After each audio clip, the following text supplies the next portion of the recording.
Olá pessoal, professor Alberico Francisco Nascimento, aqui nós estamos na unidade 2 e a nossa videoaula de hoje trata sobre a cultura afro como norteadora da cultura brasileira. Os tópicos desta aula são, primeiro, definição de cultura. Então aí nosso objetivo é compreender a amplitude desse termo. E depois nós vamos ver a cultura afrodescendente. Os subitens desse item são exatamente linguagem, música, culinária, moda e estilo e religião. Então nós vamos ver a cultura afrodescendente a partir desses elementos que nós elencamos aqui neste slide. Então inicialmente nós buscamos aqui autores para nos ajudar nessa definição de cultura. Então eu trago 3 concepções que se completam. E eu destaco aqui o Arthur Ramos, quando ele diz aqui no bom espanhol que cultura é a soma de todas as criações humanas.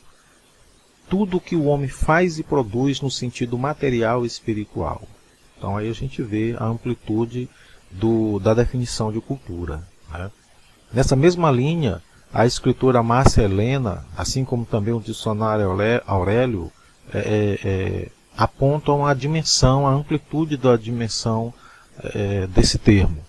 E a Márcia Valera ela diz que cultura congrega conhecimentos, artes, moral, leis, costumes, aptidões, hábitos adquiridos, herança cultural, tradição social, e aí ela vai elencando uma série de elementos que mostra exatamente a grandiosidade do termo cultura. E como a cultura está presente tanto na dimensão material como na dimensão não material, que o Arthur Ramos chama de espiritual.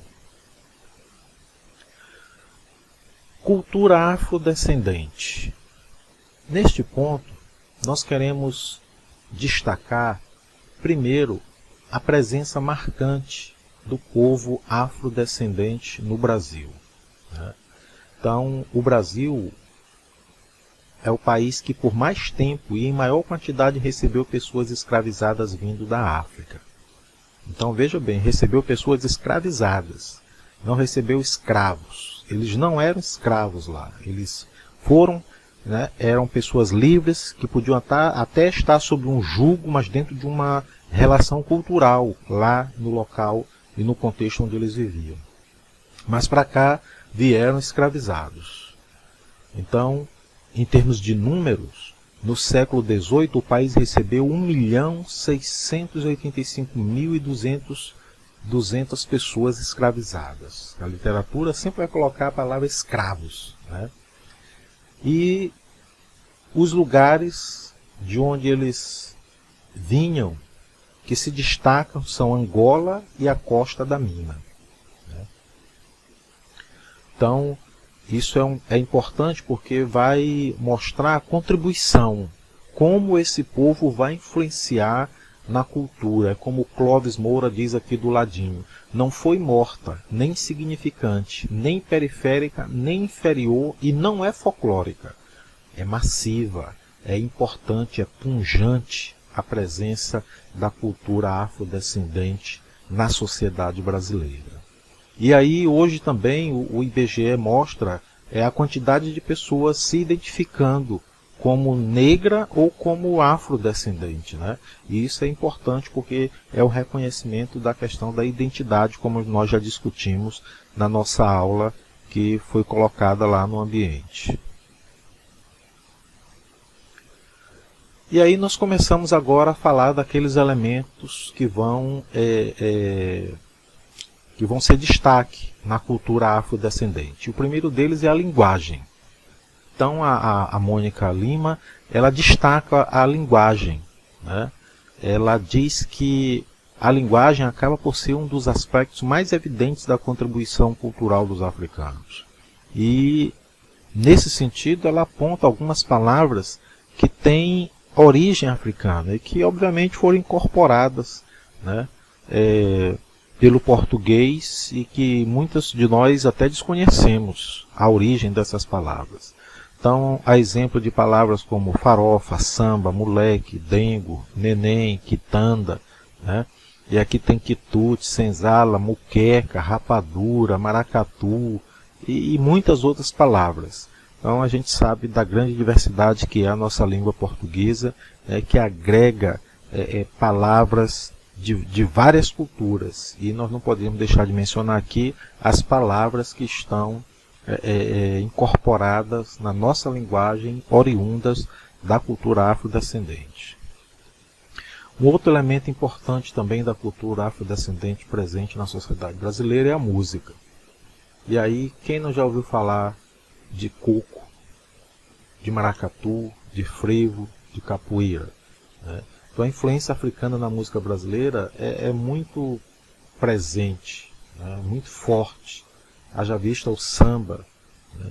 E isso ganhou uma dimensão que perpassa por todas as classes. Não é algo... Ainda há o preconceito, obviamente, de dizer que isto é música de preto, isto é uma música que tem origem lá na África e tal. Tem sim origem lá na África, mas não é música de preto, é música brasileira, porque é do povo afrodescendente, é do brasileiro, né? Povo que compõe essa sociedade. Então a gente vai ver ainda assim o preconceito, a discriminação em relação a essas músicas. Então a música é um elemento importante da cultura afrodescendente. Um outro elemento que nós destacamos aqui é a culinária. Então é uma característica marcante da cultura afro no Brasil. Diferentes temperos, comidas, né? E que algumas dessas comidas, inclusive, durante o período da escravidão, era rejeitado pela elite, mas hoje são verdadeiras iguarias, como a feijoada, o mocotó, né, a própria farofa, que eram comidas feitas de restos, da sobra da casa grande, né? Então essa sobra ia para os escravos e ali eles faziam essas comidas que hoje estão presentes na realidade da sociedade brasileira. Não só brasileira, como de outros países, ganhou o mundo, né? Então aqui tem uma lista delas que vocês podem observar aí. Moda e estilo. A cultura afro sempre foi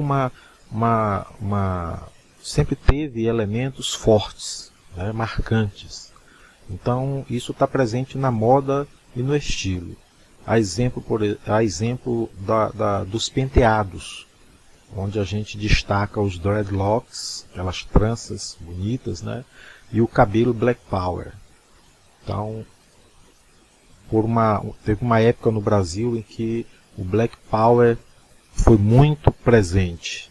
E hoje ainda há um flashback, né, digamos assim, dessa moda, desse estilo muito presente e marcante entre o povo negro. Então a gente pode destacar também a questão dos trajes, pinturas corporais, tecidos, né? O povo africano tem uma característica muito forte nos tecidos, nas estampas das roupas, né? São marcas que identificam o povo no continente africano. E nós não poderíamos deixar de destacar aqui a religião, né? Então, os negros que aportavam no Brasil, principalmente na Bahia, sobrepunham sua religião ao catolicismo imposto. Então, a religião africana, ela sempre sofreu um grande preconceito na sociedade brasileira. Então o candomblé, a umbanda, a macumba, como eu falei naquela aula de abertura, né? Por que não é boa cumba? Existe a macumba e a boa cumba, né? Mas o que o povo afrodescendente fez? Qual caminho eles trilharam no sentido de permanecer fiéis à sua matriz religiosa? Então eles partiram para o que hoje nós chamamos de sincretismo religioso, né? Que é a mistura, a congregação de várias doutrinas diferentes, mas permanecendo com a originalidade, ainda que ali de forma camuflada, de uma determinada matriz religiosa. Então, proibidos de participar de sua religião, os africanos associaram a cada orixá um ou mais santos católicos. Então isso era o que a gente chama de sincretismo religioso, né?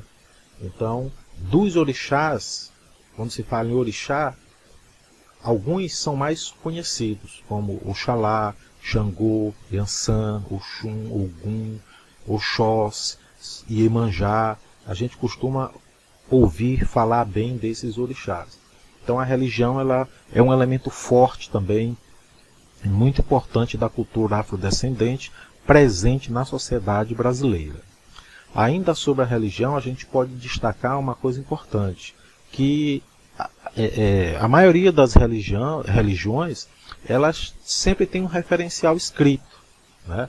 Então a Bíblia, Torá, o Corão, né? Mas as religiões afro-brasileiras, elas têm uma tradição oral. Então, na realidade passada de pai para filho, de mestre para discípulo, né? E isso vai passando mesmo no costume, a tradição é oral.